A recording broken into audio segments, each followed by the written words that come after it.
Hello বন্ধুরা, আশা করছি সবাই তোমরা খুব ভালো আছো। আমিও কিন্তু খুব ভালো আছি। আজ হচ্ছে শুভ সরস্বতী পূজা। তোমাদের সবাইকে জানাই সরস্বতী পূজার অনেক অনেক ভালোবাসা।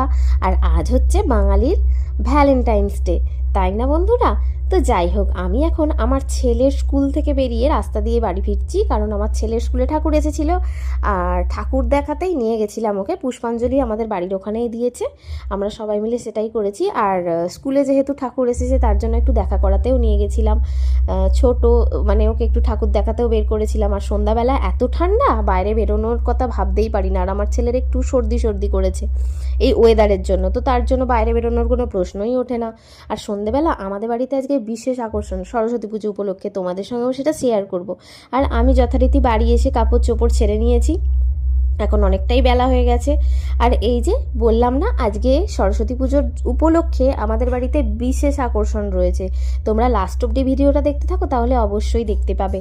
তো তার জন্য এই যে এত এত বাজার সবজিপাতি রয়েছে, তোমাদের বাড়িতেও কি এই নিয়মটা আছে?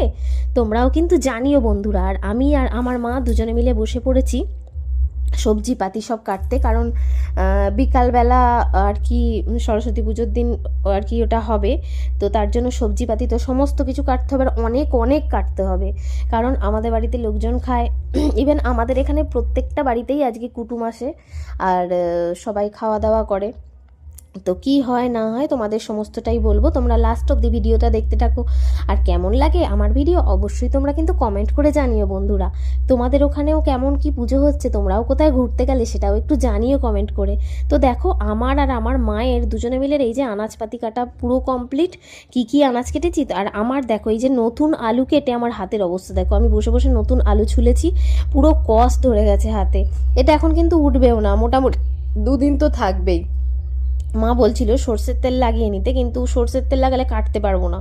তো যাই হোক, এখানে রয়েছে রাঙা আলু, এটা রয়েছে পালং শাকের ডাঁটা, এমনি আলু, ওটা হচ্ছে বেগুন, সিম, মটরশুঁটি ছাড়ানো হয়ে গেছে।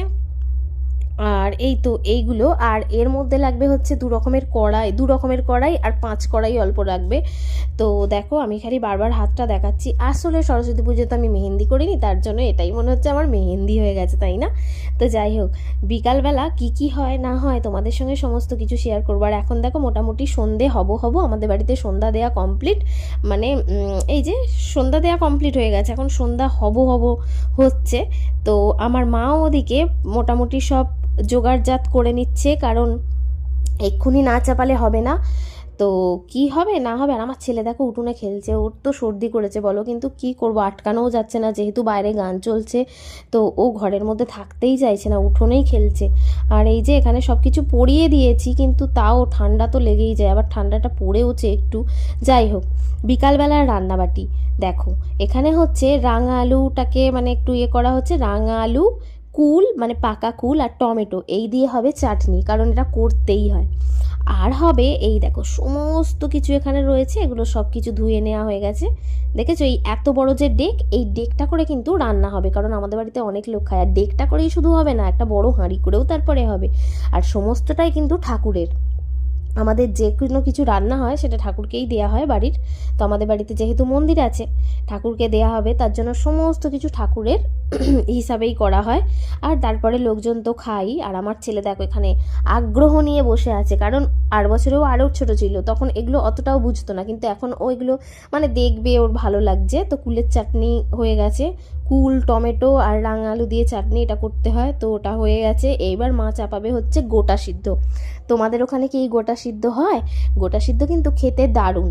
আর আমাদের বাড়িতে সবাই আসেও গোটা সিদ্ধ খেতে, ইভেন নিয়েও যায় বাড়িতে, টিফিন কৌটো নিয়ে আসে। তো দেখো মা এই যে বড় ডেকে করে জল চাপিয়ে দিয়েছে, জলটা একটু গরম হওয়ার পরই এর মধ্যে রয়েছে 2 রকমের কড়াই, একটা হচ্ছে মুগ কড়াই আর একটা হচ্ছে মাছ কড়াই বলে।